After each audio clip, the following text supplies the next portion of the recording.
I'm so sorry that it's been such a long time since we uploaded a video. Things have been a little bit crazy, trying to get ready for school, trying to get all of our stuff moved in, and we've finally done that, and it's kind of a good time now to talk about a couple of things that I want to talk about. This video is going to be about my first week back at school after 5 years, but before that I have an announcement that I'm very excited about. Soon, coming to our YouTube channel is going to be a new set of videos called the K-pop Corner. This is where I'm going to be talking about something that I absolutely love, K-pop, and all of the new wonderful videos and songs that come out. I'm also going to take the time to go back through the summer and post a bunch of videos about the most talked about new songs, the songs that I personally liked the most, maybe songs that I thought didn't get quite enough attention, things like that. Anyways, so I just wanted to announce that I'm super excited. I've actually recorded a couple of them already. I just haven't had time to edit them, and my computer has been on the fritz. So now that all of that is fixed, I'm going to try and do those kind of regularly. So look forward to that. I'm really excited. Now let's talk about my first week back at school. To say that I was completely freaking out this past weekend would be a total understatement. In order to talk about why I was so nervous to go back to school, I kind of have to backtrack a little bit and tell you guys about why I left Berklee in the first place. In the fall 2010, I became super withdrawn. I had a horrible sleep schedule. I was sleeping during the day and then I was up all night. Like, my nights and days were 100% reversed.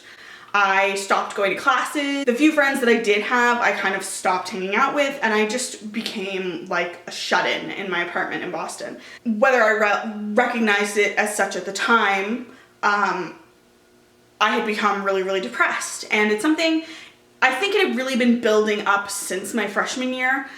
I came to Berklee like really excited, full of enthusiasm, like ready to go. And it was just really different than I thought it was gonna be, which is no fault of Berklee. I don't blame them for my depression. I don't think my depression had anything to do necessarily with Berklee specifically, maybe like a little bit, but I think anywhere I would have gone, I might have had the same problem. I came from a high school that was like a very small place and everybody really knew each other, and it was a boarding school, so I spent a lot of time there, and I really feel like we were less friends and more family there. So it was really hard for me to go from this really tight-knit family to Berklee, which is, out of the colleges in the country, one of the more independent ones. You know, there's only 2 or 3 dorms, and then everybody else really lives off campus in different places in Boston, you know, and it's a very independent school. Like, you have to have a lot of initiative to be here. And that's something that I had, but I wasn't used to doing all that without the support system that I had back at my high school. I didn't really ask for help that well. I should have, but I didn't. And so needless to say, in my 5th semester, all of these things had really built up, and I just became so shut in. And I ended up withdrawing for medical reasons. I left Berklee shortly after the end of the winter semester. So that's why I left. It's something I've been nervous to talk about, but I think that there are a lot of people who have had a very similar experience to mine, and I feel like it's something that I felt so completely alone in, and I know now that that's really not the case. That there were people I could have reached out to, and that I'm not the only person who's felt like this. I guess I'm really talking about this because I want that feeling to be passed along to other people. I want other people who have felt this way to know that, like, it's okay, like, you're not as alone as you think you are, and if it's not the right time for you to be in school, that's okay too. To this day, I've said so many times that withdrawing from Berklee was the best thing I could have done for myself at the time. There was no reason for me to stay there and just be miserable and be so lonely. I wasn't going to class, I didn't hang out with friends, like, there was just no point. And going home to my family and actually getting some help for these things, that was the best thing I ever did for myself, and I'm so glad that I did it. And I think if I hadn't, I don't think I would have graduated. I mean, you know, I wasn't going to class, I didn't have good grades, so I don't think I would have graduated. And I think the situation could have even become worse than that and possibly harmful. So I'm really glad that I left. I think it was the right decision, and frankly, I think that's the reason I'm able to come back now. So, now that that's all out of the way, the reason I am talking about all of that is because since I've been gone from Berklee, I have been in therapy a lot. I moved across the country for a while. 2 or 3 years ago, I enrolled in a grooming school, a dog grooming school, and did that. While I was there, one of my grooming teachers, both of my grooming instructors were poodle breeders. And one of them at the time had a pregnant dog. I'd never seen a dog born. I had never witnessed a dog birth before, and it was something I was really, really interested to do. So I asked my friend if I could come over when the dogs were born and help deliver. And she, of course, said yes. And so at like 2 or 3 in the morning, one day I get a call that she's in labor. I drove like an hour to my friend's house and I helped deliver these puppies. And the first one that was born, she was so cute. She was very, very little, and she was very quiet, and she was black, and she had these beautiful white markings on her face and her leg, and I fell in love with her like the moment I saw her, and I just loved her, and I knew that I wanted her. And then I moved to California. My friend so graciously flew her out to me in California. Bonnie, I can never thank you enough for that. She has truly changed my life, and she has become my ESA, which is an emotional support animal. And now I have been permitted to have her on campus with me. So she attends class with me. It's been really great so far. So this is my miniature poodle, Kylie.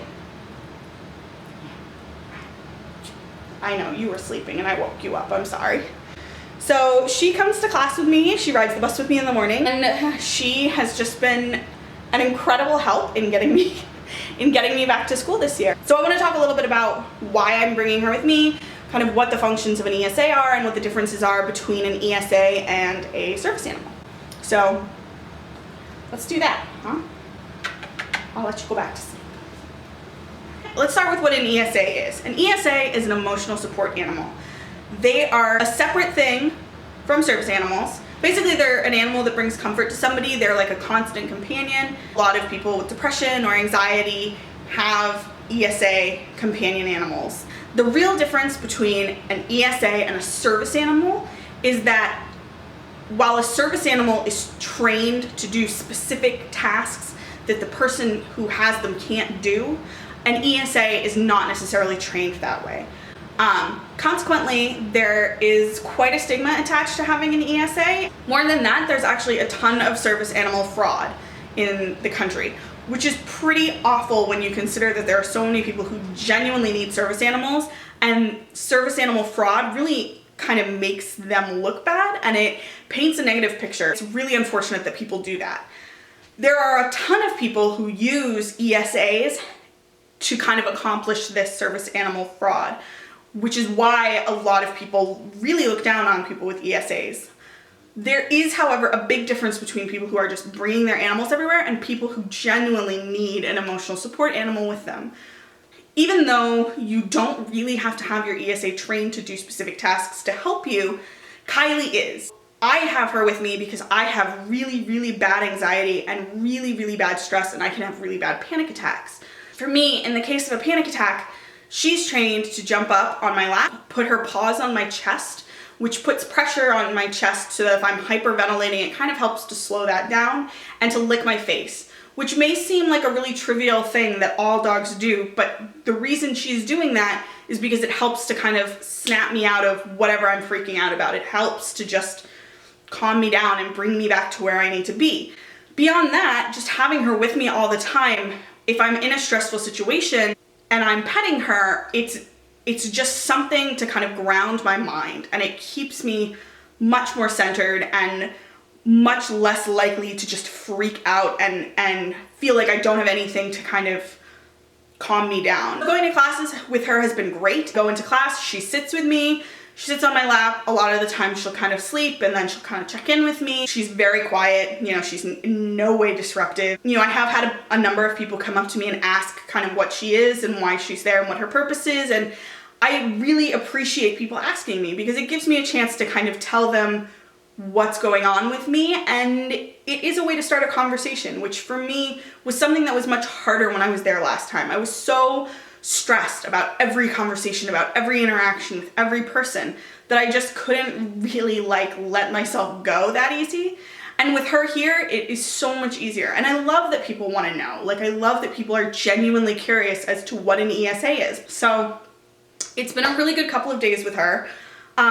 Beyond my wonderful little ESA, it's been really exciting to be back at Berklee. I feel like I have a huge advantage over like incoming freshmen because I know where all my classes are and I like know where all the buildings are, which is really good. I do have a couple of classes that like I sat down in and all of a sudden I just felt like an idiot.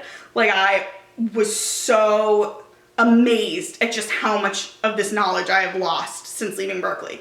It has totally been a use it or lose it situation. Apparently I've not used it enough. So there are a couple of classes where I think I'm really gonna have to drop down like significantly to the lower levels to kind of get myself back where I need to be. Overall, like everyone has just been super friendly and super positive, and it's been really nice to be back and feel like this is the right decision for me. It's the right time for me to be there, and I feel like a totally different person than I did the last time I was there. I feel so much more grown up and so much more confident about why I'm there and what I'm gonna be doing, and having Kylie with me makes a huge difference. So far, I feel really good about it. I'm so excited. My teachers are nice. My classmates are pretty nice. I do feel really old, which is silly because I'm 25, but I do feel super old because a lot of these kids are like 19, 18, and I'm like, oh, those youngins, I remember those days when blah, blah, blah, blah, blah. That's kind of weird, but I'm really happy, and I just feel so different being back. It's great. It's a really amazing, super refreshing feeling, and I feel like this time I'm gonna be able to do it. That's all I really wanted to say. More videos will be coming soon. Now that we are finally kind of in school, organized, our lives are a little less hectic. So we are gonna put up some great videos. We are gonna have one coming up soon that is a look into our apartment with all of our furniture. We have one coming that is an art project that we're doing. We are gonna do some more Korean review videos. We are doing a Korean snack tasting videos, and then we are also gonna be doing some poppin' cookin' challenges. If you guys haven't heard of those, prepare yourselves. They're super cool. I'm totally geeking out about this. I've been waiting so long to order this. So we're gonna be doing some videos on that. I'm sure Jenny will have some cooking videos. Like I said, I'm gonna be doing the K-pop corner videos, and I'm also gonna be doing a video kind of diary project about Korean skincare because I have recently embarked on a new thing where I'm trying to take care of my skin. I've never really had a ton of skin issues, just kind of like a little thing that I can do for myself that's really nice and really fun and very relaxing. So I am gonna be doing a very short video series or something coming up about what my experience has been with their skincare products, what I've been using, where I got them, if I've noticed changes, stuff like that. So I'm really excited. We've got a ton coming up, oh my gosh, and all of this with school, but we're super excited. Jenny is gonna be doing her video review of her first week. Hopefully this weekend. I'm gonna nag her into doing it. And yeah, so like I said, we've got tons of great stuff coming. Please stay tuned to our channel. If you haven't, click below to subscribe. Say goodbye. Say bye. Bye.